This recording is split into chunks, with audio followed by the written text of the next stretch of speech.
Okay, so might I add, I might say a lot, and I might say in general a lot, just a forewarning.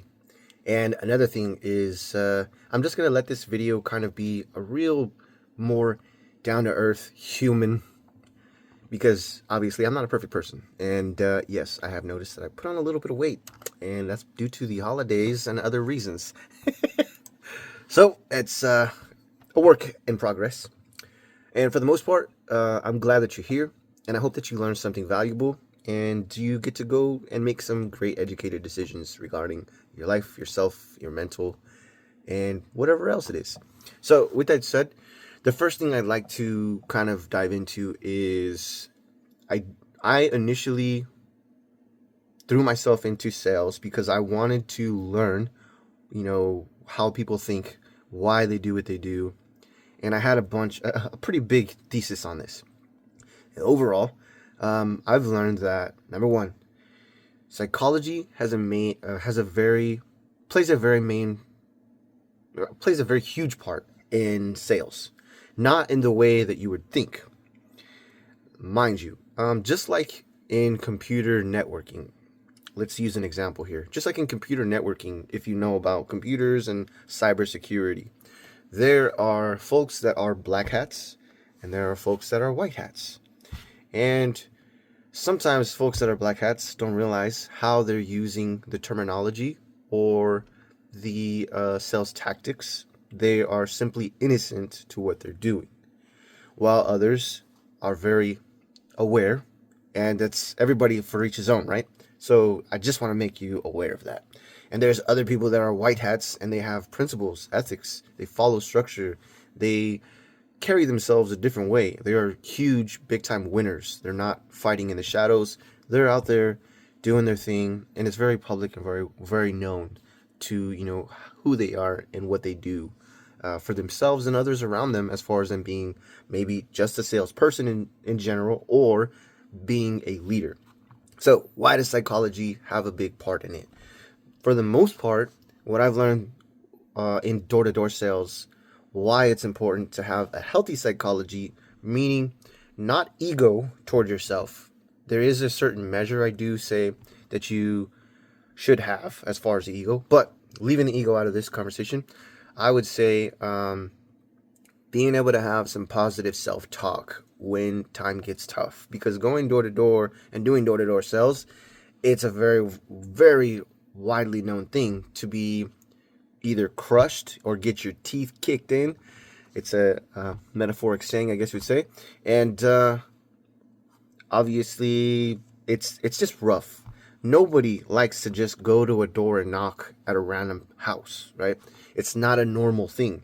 While for others, it does become something normal if you're willing to take on the challenge, or it is just a regular thing. It's another day talking to another person.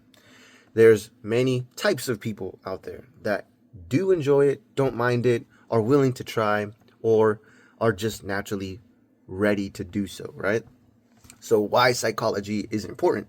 If you don't have a personal positive psychology or positive talk to yourself within, then you end up getting crushed and you fail, or you don't reach your personal goals, you don't reach company goals, etc., etc.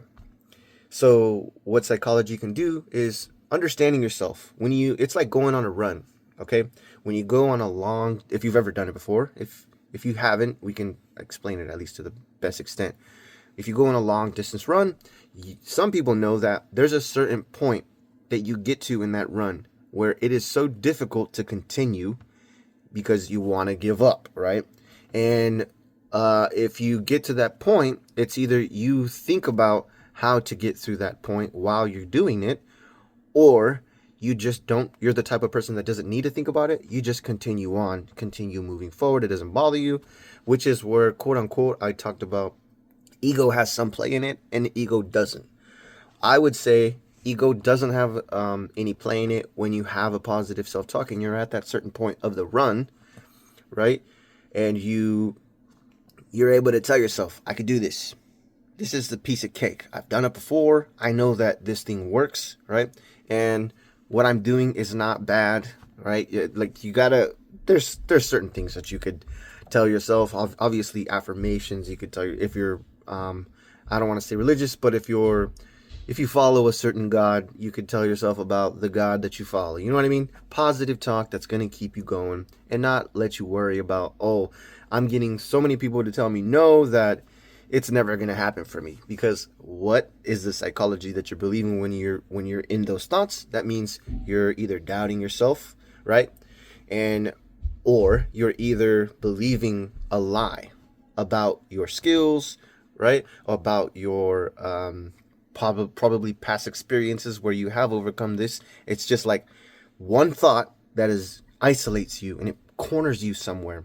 And if you don't have that positive psychology to get yourself out of that corner, you're left with a bad day, right? You end up either acting out towards others or acting out towards yourself.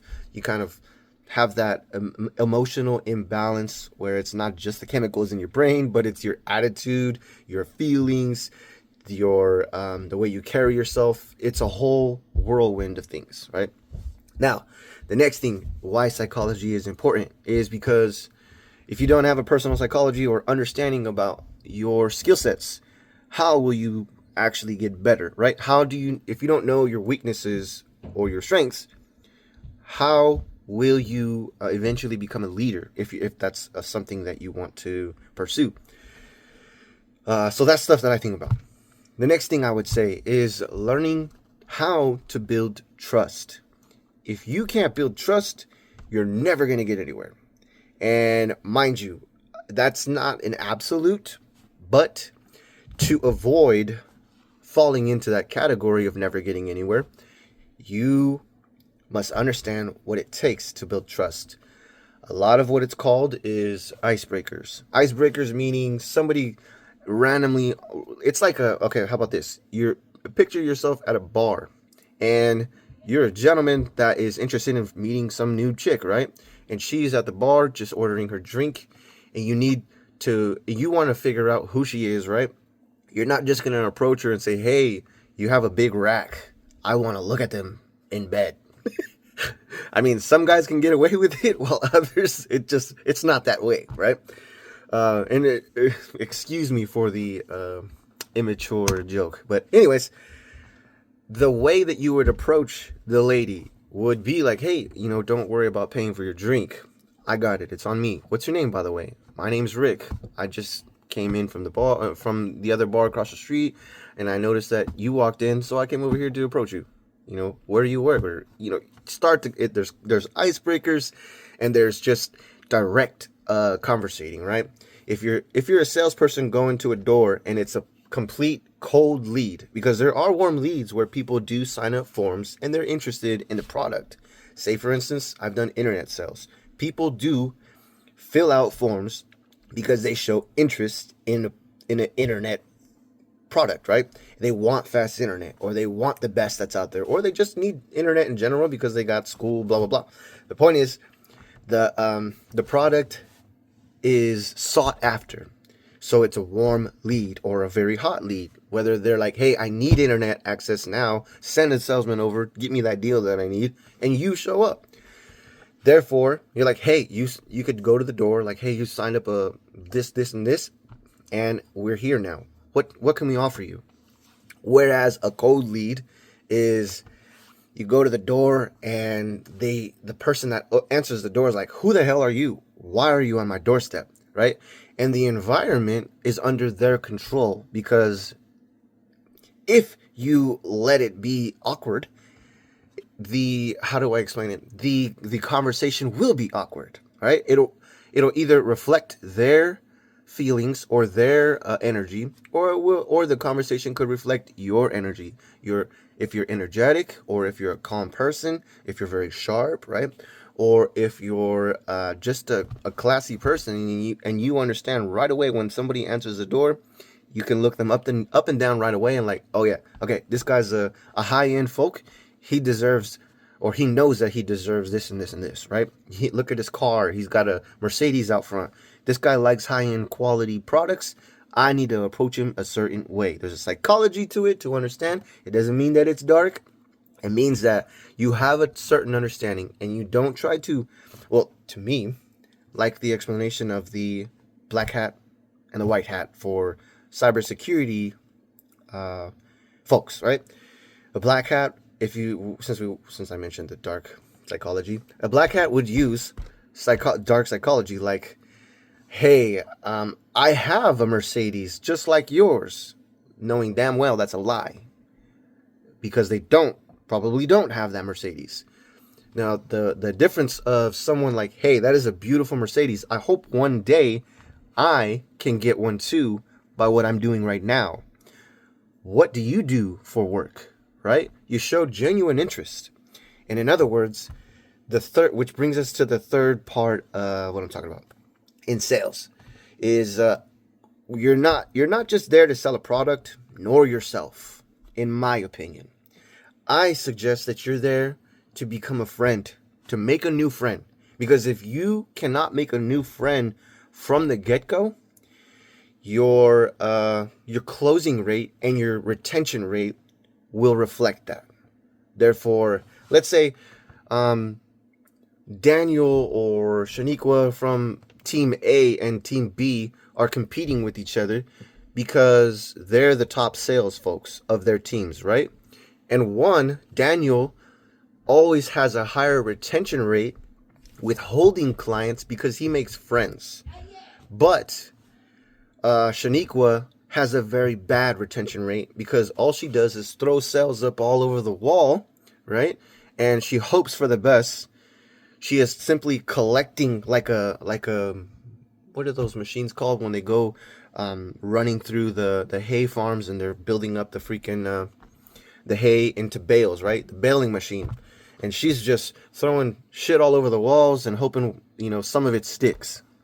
Well, what Shaniqua doesn't understand about her psychology is that she's not there to make friends. She's simply there to make money, right? And who isn't at the end of the day? But when you can change the psychology of that, I do strongly believe you will become the winner. It has happened for me, and I had to learn this very quickly as well.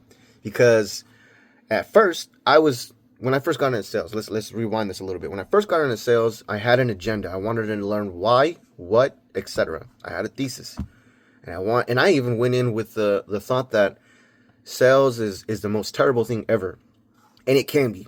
While on the other hand, it can't. It can really be great. I went in with the thought that whoever I'm going to talk to already doesn't like me, doesn't want to talk to me, etc. And I went in with the student mindset, telling the people around me that I was an open book, and you can paint whatever you want on my canvas. Therefore, whatever you tell me, I'm going to believe it. The wrong mindset that I had. I had to learn that fast is what I mean. So once I finally started to learn, like, no, not everything everybody is telling me is the correct way. It doesn't lead to the path of either making a friend and not making anybody uncomfortable after the sale is complete, right? Let me explain that. Here's another thing. When you complete a sale, there's a feeling you get. Okay, and it's a rush. There's a rush that you get, and it's like, God, this feels so great. While on the other hand, learning to manage that feeling is super important, because if you show that you're so excited, right, it could throw off whoever you're selling to. And it's not that it's a bad feeling. It's just a feeling of excitement. You've done something that you didn't think you could do. And it's like the thrill that I get out of when I go find a new software and I play around with it and then I finish a little tutorial with it. I get that same feeling. That's why I continue to enjoy learning. While on the other hand, it could be completely opposite and you don't get that feeling no more. If you lose that feeling, you got to be able to find it. There's got to be somewhere, something that can get that feeling back to you. Some people get that feeling and then they show it and they could lose the sale from there. The person could end up like, this guy's just here for the money. When in reality, if you could just be truthful and honest, like, dude, this is amazing. Like, you don't understand how much the sale means to me. Like, being appreciative and showing gratitude toward this person that is investing in you. All right. Why I say that they're investing into you is because, yes, they're buying from a company of a product that you might be selling, or it might be your own product for your own company that you're selling for, right? I had the same experiences still to this day, selling from my own company, right? Anyways, I'm not going to get into that yet. So, nurturing that, learning how to nurture it and control the feeling is going to be super beneficial. Once you let them know about the gratification, they'll understand, like, yeah, this guy really means it. He's about this business, or this woman is about this. Like, it feels great for them to really, whether they're passing on physical cash right in front of you or whether they're not, you know what I mean? And it really matters. Like, if you have, if you're going door to door, or if you're doing phone calls, obviously you can't do phone calls and do social security numbers, but that is a really tough sale sometimes for some people, where others, they gain the trust just from their natural abilities. But some of us that I gotta actually earn it, like men, not all men, but majority or some men, right, or a lot of men, have to earn that trust. And why I say that is because once you've already completed the transaction or completed the sale, sometimes you have to get a social security number while you're in person, and it's not the whole number, but it's the last four digits. You kind of slip it in there, like, hey, I'm also gonna need your last four digits. What are they? And you got to do a, you know what I mean, a credit check or whatnot. Some people are just comfortable, like, oh yeah, my last four digits are blah blah blah. And why it matters that you're able to control the feeling of the sale is because if you ask awkwardly, right? Remember from the beginning, if you approach the door awkwardly, the conversation is going to be awkward, right? But if you continue to carry your confidence, or sail the boat of your confidence through the whole process as great as you possibly can. Let's say that it's not you that makes an error, your system makes an error, right? Technology is faulty, just like humans, unfortunately, and technology doesn't have the complete virtues of being human, whereas you can quickly iterate and quickly change the topic, or quickly fix whatever it is that you said or talked to. Anyways, and whereas the technology has to load, and then it has to sometimes send you revert back to the previous page. Like, there's so many issues you can come across that are out of your control, and sometimes it's just the CRM, the system, blah blah blah. And if you have to ask for the social security multiple times, sometimes it gets a little awkward, and without letting the awkwardness trend, then, you know what I mean, once you have that confidence sailing properly, if because there's technical difficulties, and you got to keep asking, like, all right, we have to do this again, but let's see if it's going to work. If not, then we'll have to set up another appointment just to wait to see if the tech support can help us out, blah blah blah. You know what I mean? The sale could go a lot more different. Anyways, now, sorry if I kind of like jumped all over the place, but there's certain points that are just really clicking with my mind right now, and I get excited about this stuff because it really matters to me. Now, another thing I'd like to talk about, we said number one important thing is psychology. The next thing, obviously, is going to be oh god, I can't think right now, is making a friend. And then the next thing is building trust.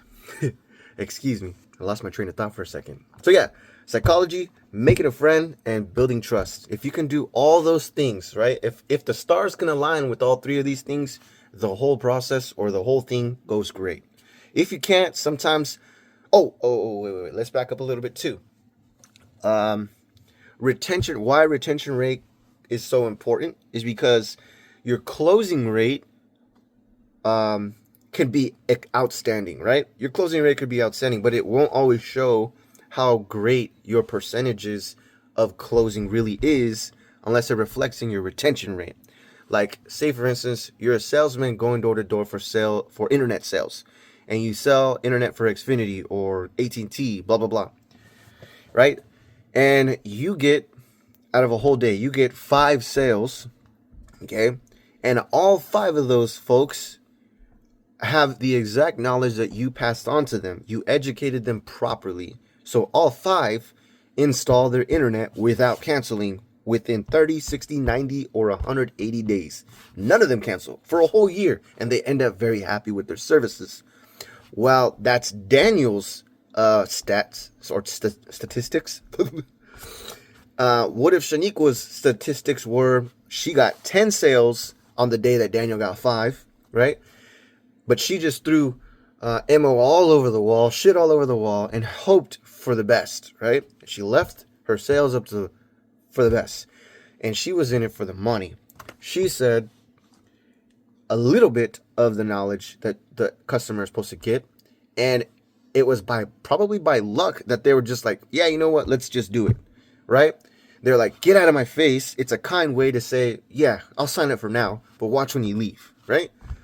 There's a difference, huge difference, and it took a little bit sometimes. Well, not sometimes. It took a little bit for me to quite understand that part of sales, and it made it very interesting because there's multiple times where I've stepped into a company and there's top salesmen performing great, all right, and then I come in, I show up out of nowhere.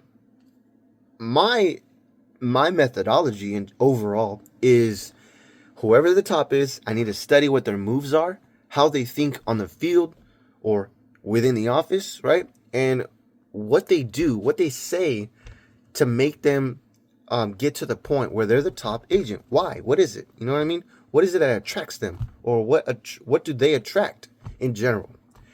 And that's my methodology, right?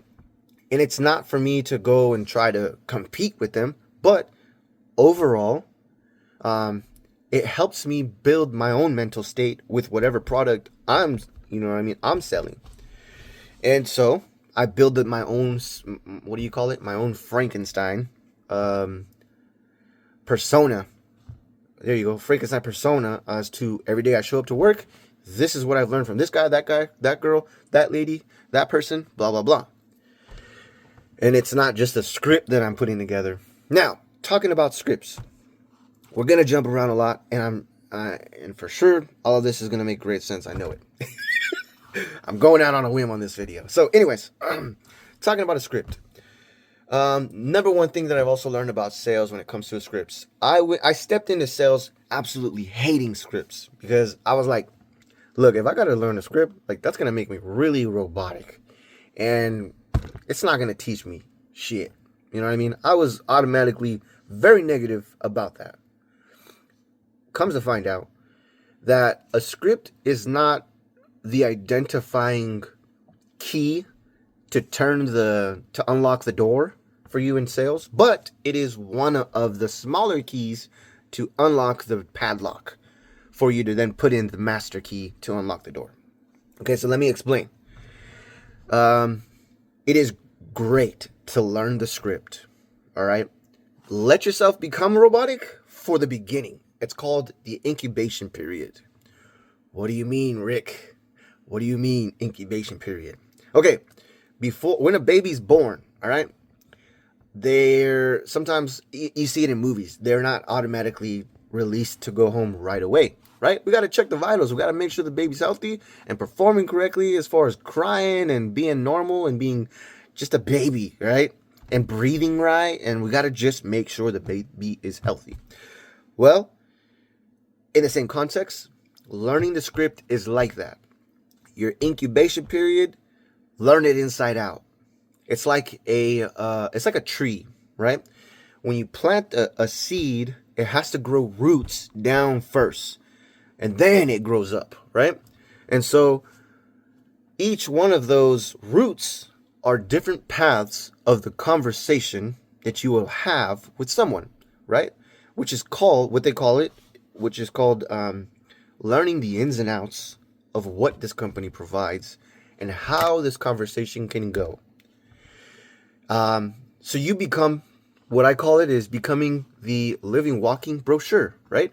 It's okay to be open to learning the script, but don't become it forever. That is the worst thing that is absolutely the worst thing you could ever do to yourself. So please don't do it. Do not become a script, but do let the script teach you that there is a way to go about things. Because when you come across conversations where questions are going to be asked no matter what, I'm selling XFINITY, blah, blah, blah, from those top of the line company, right? Oh, what top of the line company? How long have they been around? Oh, well, they've been around for about 25 years. They are still kind of in the early stages, but for the most part, they've been around for quite some time. You know what I mean? Or what if you're talking about a gig of internet and the customer's like, what the hell is a gig? Can you explain what a gigabyte is, right? Can you explain to them that there's an upload speed and a download speed? Can you break down that conversation without getting nervous and crumbling under pressure, right? Questions mean nothing if you can't answer it without crumbling, right? Obviously, you're not going to get anywhere unless you understand and listen to who you're talking to. Because if you don't listen to them, you're going to keep continuing getting no after no after no after no, and your matrix will not form or shrink as far as the your ratio to win, right? Your whether you could get 3 out of 5 sales that day that you go to work and you blah blah blah, or whether you can get 4 out of 5 or 5 out of 5 on a consistent basis, meaning your ratio. So yeah, being able to listen and hear the questions so you can answer correctly, and allowing for the script to teach you the ins and outs, where the conversation can go. And okay, so in the beginning, also, here's another thing it's reminding me of is control. To an extent, I do believe control is a good thing, but control is not a great thing when you're there to make a friend. Obviously, not everybody can be your friend, but I'll take 10 serious friends out of 100, right? And so why I say control is not the greatest thing, because if you invite your best friend over and you're telling your friend, hey, go to my fridge and grab me a beer. Hey, go clean my fucking toilet right now. And if you don't, you're going to have to leave, right? And they're at your house. What do you think your friend's going to say? Do you think that they're going to say, okay, yes, sir. Yes, boss. All right, I'll go do it. You know what I mean? They're going to be like, you know what? Fuck off. Forget you. You better grow a pair of balls somewhere else because it ain't going to be with me, right? Anyways, imagine if you're trying to control a conversation when you're trying to build a friend. So, why I say letting the script teach you the ins and outs. In the incubation period, you need to let everything be the way it is. Say everything that you can, get it all out. Because the further you get in every conversation is the better. If you've ever played Warzone, in Warzone, you jump into the game and you have to collect things in order for you to be successful and possibly make it to the end of the game and win, right?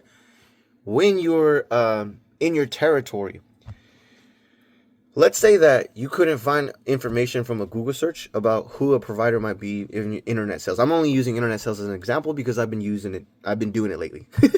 So anyways, I was doing internet sales prior to this video.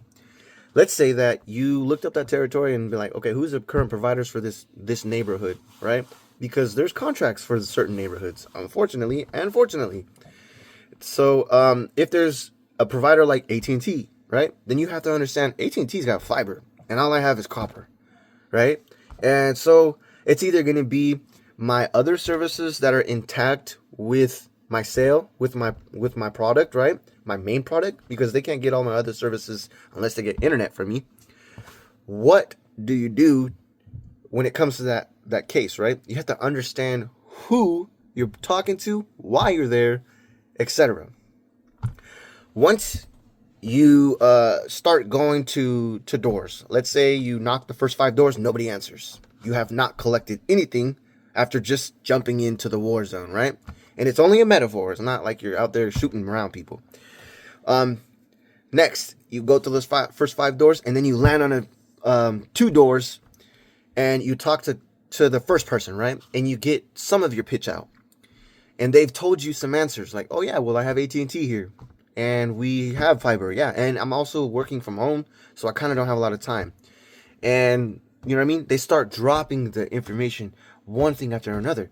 And so you only get to a certain point in that conversation. That is the key point you should be focusing on. Is I got this far in my first pitch. Next door, you get further than you did on your first pitch, and you also understood more about what type of people live in this neighborhood. Did the neighbor talk about, oh yeah, I noticed my neighbor John, do they know the name, right? Across the street, he was getting fiber optics installed. Is that what you guys are doing? No, but you know what I mean? That's where you can sway, not sway, excuse me, I used the incorrect word. That's where you can understand where you need to go with this conversation. I apologize for saying sway. I did not mean that. Anyways, I'm very peculiar about when I say some wrong things. That's when you have to understand where you go in that tree of a conversation, right? Oh, he's on this right limb, then I need to go back to the beginning and then go up a different limb. Where will this one lead, right? Where do these words lead in this conversation? If you didn't get that far, you keep going. Like, all right, I already talked to people. This is perfect. Now I'm starting to build some comfort, right? And when you drop in a war zone, you've already got your shields up, right? You got your first gun and your secondary, and then you got some a med kit, blah blah blah, right? Some of the metaphors for when you're in the territory of med kit would be some information that the neighbors know each other, right? They take care of each other, and if you catch that right while you're in the conversation and the gentleman says, oh yeah, I just seen John getting his fiber optic installed. I was thinking about doing it too, but I don't trust it right now. So what do you have, right? The conversation can go a lot more different. But if you remember that John was, if or when you remember that John is known by this neighbor, and you happen to end up completing the sale, you can say, hey, what do you think John is actually absolutely set on fiber optic, or did John get to do some research? Does he understand, the difference? Obviously, copper versus fiber is a tough sale, and I'm not gonna lie. And it might not be the best example for us for this video, but it's what's popping up in my hand, and I'm just kind of using it as we go. My selling points were, it's Thanksgiving and it's Black Friday. If you don't have the latest phone now, we have access to phones that are the latest out. Do you want a new iPhone, right? Do you use your phone a lot? What do you do with your phone, right? It's called asking qualifying questions. I just have to put the secret out there. If you can't qualify who it is that you're talking to, right? And while you're making a friend, obviously making a friend is about getting to know what they do with their life, right? If they're asking you like, well, where are you from? Oh, I'm from California. Have you ever been there? Have you ever seen the beaches out here? They're like, yeah, it's freaking beautiful out there. I can't wait till I get out there again. Hey, next time you're out there, why don't we have lunch or something? I'll buy it. It's on me. You could, whether that's a real thing that you can do, great. Whether it's not, it's nice to say it. It really is. It's not a lie to me. It is a suggestion of a possibility in the future that this could happen. If everything goes great, who knows, right? It's leaving yourself available to possible outcomes. So anyways, next thing I've learned about sales is that if you can't get down to earth and personable, you will not succeed. You won't make it anywhere, man. And people can't, again, it ties into trust. People can't trust you as far as, even if you throw out icebreakers and throw out a little joke. Like one of the best ones I learned in internet sales is these guys would say, hey, John Doe, down the street. Obviously, they say a new name or a real name. But do you know John Doe down the street? They're like, yeah. Like, well, that's funny because they're going to have a barbecue this Saturday, and they signed you up to be the cook. And they just kind of like, what? And you're like, I'm just kidding. You know what I mean? They kind of get a little laugh, and you warm them up. You know what I mean? You get them excited about just something random, right? And even if you don't win that sale, at least you make someone's day. I know that at the end of the day, you're there to make some money, yes, but there's some to me, there's a difference from making money and being genuine to yourself. And And you're not just making money, but you're out there building a reputation. And without that reputation, nobody will ever take you serious. Nobody will, like, let's say, for instance, if somebody that you sold something to, a product to, and they come across your Facebook page because you're recommended to them as a friend, and they're like, oh, what reaction will they have when they're like, dude, that was Rick. He's the one that got me this product. I forgot that he told me to add him on Facebook. I'm going to add him. I'm going to contact him, right? And then you could, like, there's a lot of possibilities. Now, the reason I say this is if you're the type of person to be embarrassed when someone wants to add you on a social media network, why? Right? Either you know that you're doing the incorrect stuff, totally up to you. You know what I mean? You are your own person. But at the end of the day, are you there to make a friend or not? I think that's about it as far as what I've learned so far. Going back to, when I go into a new company, there's multiple times where I have been able to reach the heights of other top performing salesmen, and there's companies where I absolutely was trash. I did not make sales, or I couldn't genuinely connect with people. I'm all about making connections. I really am. And at the end of the day, if I am that guy, man. I'm sorry to say, but if I can't make a connection, I don't want it. And I have that option to an extent, right? And like recently, I went out to Pennsylvania. I didn't get sales for 30 days straight. Yeah, working days, we could say, 5, 10, 15, 20 days straight, all right? Working days. And I am sad to report this, but it wasn't on me. That market for energy is so saturated that people have had enough. And it's sad. But I finally got to that point where I met my angel, or my angels, right? And at the end, before we were going to leave, I started to pick up, I started to trend upwards, is what I call it. I got my final sales, but I didn't just leave with a sale. I actually met genuine people, heard some of their story, had a blast with them. I'm an independent contractor, so my time, my clock is on me, right? How long I stay there is completely on me. And I got to know the daughter, and then she recommended me to mom. The mom told me, I'm going to pick up the grandson right now from here. My daughter's going to go to work. I'm going to be home in about an hour. Come back in an hour. I ended up going to take lunch. I went back in an hour. I walked about 2 miles just to get there. Only because it still wasn't an hour after I took my lunch. So I went walking around everywhere, right? To still a few doors. And I was like, all right, man, I think it's time. By the time I get there, it's going to be, the prime time.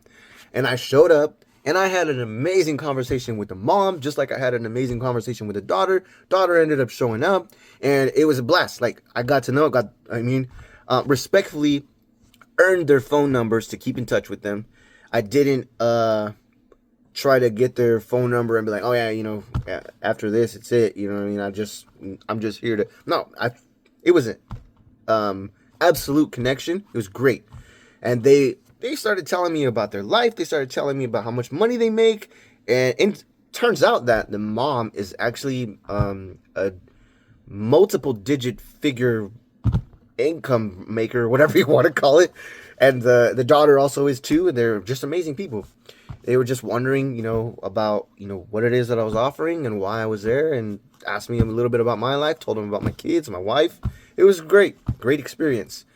And this is why I say, yes, at the end of the day, you're there to make money. Yes, you're there to make yourself look great in the company. But your retention rate is what matters the most. Previous to that, I was getting trained on how to talk to people. So I was letting the script teach me, learning the ins and outs. And I finally learned all the ins and outs very quickly, actually. But I had got one sale prior to those 4 sales, excuse me. In energy, 1 sale counts as 2 because you got electric and gas. And so anyways, I had got 1 sale with my trainer, And it wasn't me that completely talked to the person, but he passed the sale to me so that way I could get a taste of the sale and learn how he uses the product as far as how to sign people up, right? And half of that bill ended up canceling. Again, I didn't have any say so in that. All right. The other 2 sales stayed. My retention rate was out of 5. It was 4.5 out of 5. So I would call that a win-win in general. But notice the difference between me being involved with somebody else. It could have just been me that they liked, or it could have just been him that he liked, my trainer, right? Nobody will ever know unless unless I go back to that door and be like, hey, who did you like? Anyways, so the difference from that one sale as opposed to the other 4 was I'm putting it on my attitude, me building the trust, everything that I talked about in this video. And a lot of that has happened strategically and not so strategically.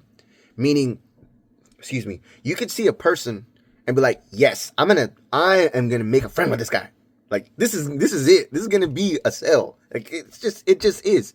Because I'm claiming it. Strategically saying, at the end of the day, even if it's not today, but if it is or when it is, right? I'm gonna sign you up. You're great.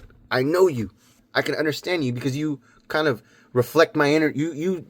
Your energy is like mine, right? And there's other times where it just happens by random, and they're called those unicorn moments. To me, they're called unicorn moments, where all the stars align and all the planets align, right? And it's just a perfect moment. And you don't take advantage, but you soak in the moment. You know what I mean? You absorb it, and you have a great time.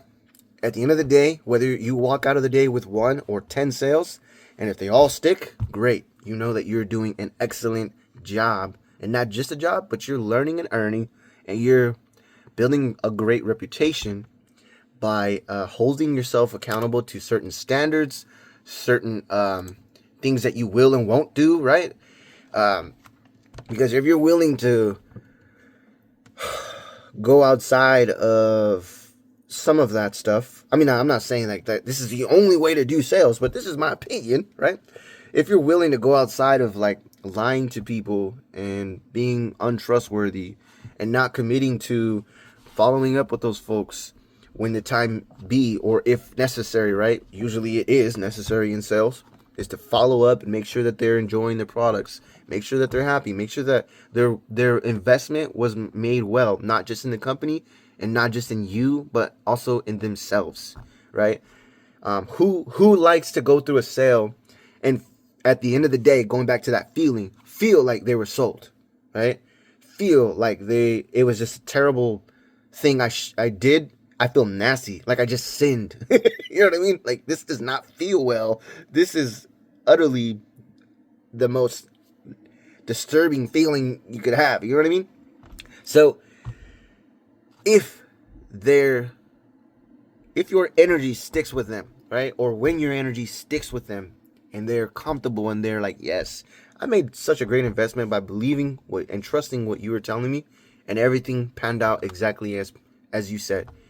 And I'm very appreciative. You know what I mean? Following up, hearing that stuff, that's stuff you can throw up on a website, right? Or on your profile, like, this customer was very pleased and this is what they told me, right? Obviously you got to get permission from the customer to make sure, or have them send a text and then you take a screenshot and then you get to show it. You know what I mean? That's stuff that really builds your reputation and makes sure that you are known as that guy and not just the guy that does sales, right? So I think that's about it for now. I might do a part 2 because there still is some things to talk about as far as the technical stuff in sales.